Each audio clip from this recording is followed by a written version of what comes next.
নমস্কার বন্ধুরা, chef Shrabani daily vlog চ্যানেলের পক্ষ থেকে সবাইকে স্বাগত জানিয়ে আজকে আবারও একটা ভিডিও শেয়ার করতে চলেছি। আপনারা প্রথম থেকে পুরো ভিডিওটা শেষ পর্যন্ত দেখতে থাকুন।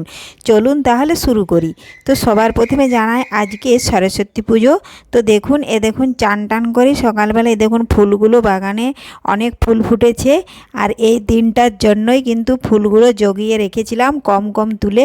প্রত্যেক দিন যে বাড়িতে নিত্য পূজা হয় তার জন্য কম কম ফুল তুলে এই দিনটার জন্যই রেখেছিলাম। আর এরপরে যে মাঘী পূর্ণিমাটা আছে সেটার জন্য কিছু ফুল রেখে দেব, তাহলে আর বাইরে কোথাও ফুলের জন্য যেতে হবে না।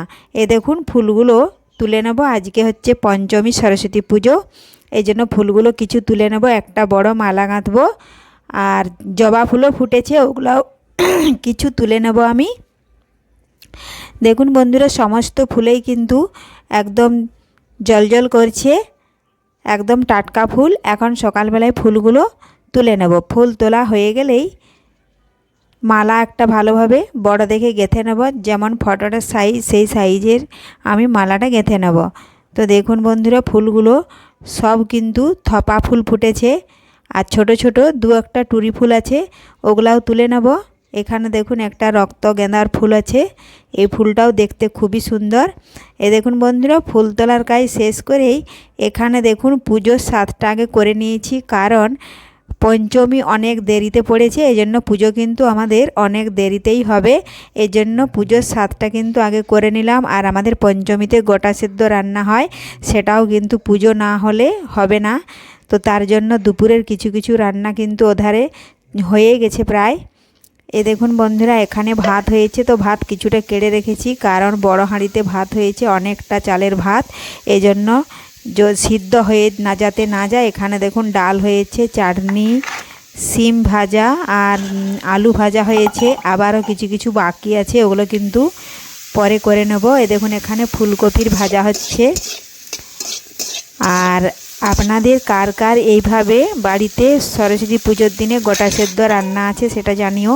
তো দেখুন বন্ধুরা, গোটা সেদ্ধর জন্য কিন্তু কিছু বানানো যাবে না, কেটে নেওয়া যাবে না। দেখুন সব গোটা গোটা। এখানে শাঁক আলু নেওয়া হয়েছে, দেখুন আলু নেওয়া হয়েছে, মটরশুঁটি, সিম, বেগুন, সমস্ত কিছু গোটা। আর এখানে দেখুন বন্ধুরা, নিয়েছি 9 রকমের কলাই, মোট এখানে আছে 500 কলাই। আর দেখুন যখন রান্নাবান্না সব কিছু হয়ে যাবে, দেখুন এটা বাঁধের থেকে দল আনা হয়েছে। এই দলটা কিন্তু ষষ্ঠীর শিল ষষ্ঠী, ওই যে শিলের নিচে দিতে হয়। দেখুন এখন কলাইগুলো ভালোভাবে ধুয়ে পরিষ্কার করে নিয়ে কলাইটা সেদ্ধ করতে বসিয়ে দেবে। আর এখানে দেখুন আমি শেয়ার করছি সজনে ফুল আর সজনে শাক ভাজা। আর রান্নায় আমাদের আসল হচ্ছে রান্না সজনে ফুল, সজনে শাক ভাজা আর সরষে বাটনা, এই দুটো কিন্তু দরকারি। তার সাথে এগুলো এক্সট্রা বেগুন ভাজা, আলু ভাজা, খসলা ভাজা, বিভিন্ন রকমের যত ভাজাভুজি আছে এগুলো করে রাখতে হয়। তো শাকটা বানানোর জন্য দেখুন কিন্তু আমি শাক ভালোভাবে 2 থেকে 3 বার ধুয়ে নিয়েছিলাম, আর দিয়ে দিলাম আমি চুন জল, তাহলে শাকটা কিন্তু ভালোভাবে সেদ্ধ হয়ে যায়। আর এখন শাকে তো অনেক চর্বি হয়েছে, দেখুন ফুলকড়ি বেরিয়েছে, ডাঁটা ধরবে, এর জন্য শাকটা কিন্তু খুবই মোটা। এজন্যই আমি একটু চুন জল দিয়ে দিলাম। আর শাকটা কিন্তু আমি 3 বার জল দিয়ে ধুয়ে পরিষ্কার করে নিয়েছি। দেখুন সামান্য লবণ দিয়ে আবারও 1 বাটি জল দিয়ে দিলাম, দিয়ে এখন বেশ কিছুক্ষণ ঢাকা দিয়ে রেখে দেব, তাহলে সেদ্ধ হয়ে যাবে। আর যখনই শাক কিন্তু হাফ সেদ্ধ হয়ে যাবে তারপরেই কিন্তু ফুলগুলো দিতে হবে, না হয় ফুলগুলো গলে যাবে। দেখুন শাকটা একবার দেখে নিচ্ছি ঢাকা তুলে, এইভাবে নাড়াচাড়া করে নিচেরগুলো উপরে দিয়ে দিচ্ছি, উপরেরগুলো নিচে দিয়ে দিচ্ছি, তাহলে শাকটা সমস্ত শাকটাই ভালোভাবে সেদ্ধ হবে। আমি একটু দেখে নিচ্ছি হাত দিয়ে। দেখুন সেদ্ধ হতে আবারও বাকি আছে, এখনও ভালোভাবে সেদ্ধ হয় না।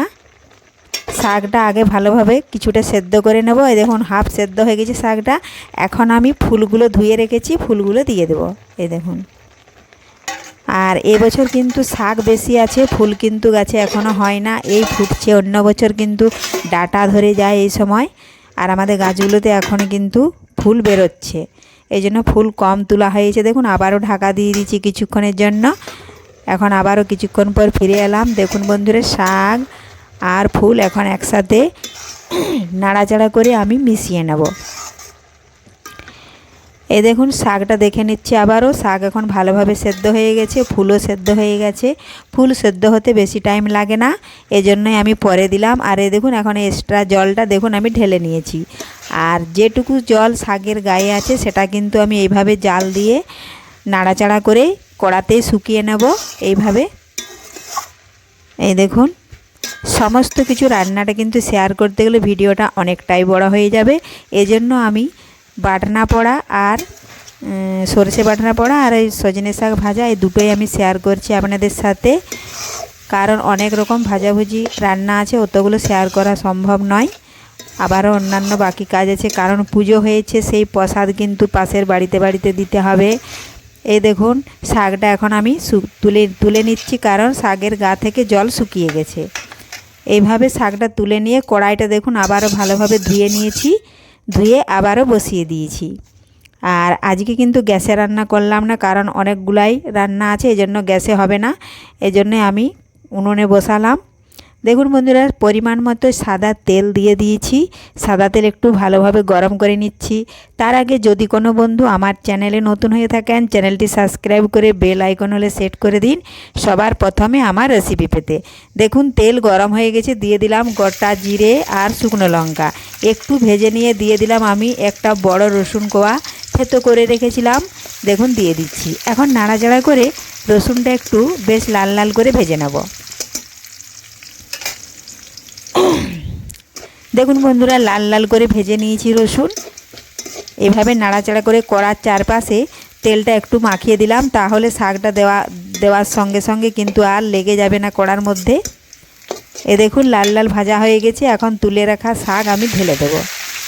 সামান্য একটু লবণ দিয়ে দিচ্ছি, কারণ অনেকটাই জল বেরিয়ে গেছে, আর না হতে পারে শাকটা, এই জন্য আমি একটু সামান্য লবণ দিয়ে দিয়েছি। এখন নাড়াচাড়া করে ভালোভাবে 2 থেকে 3 মিনিট এইভাবে ভাজতে হবে, তাহলে তৈরি হয়ে যাবে আমাদের সজনে শাক ও ফুল ভাজা।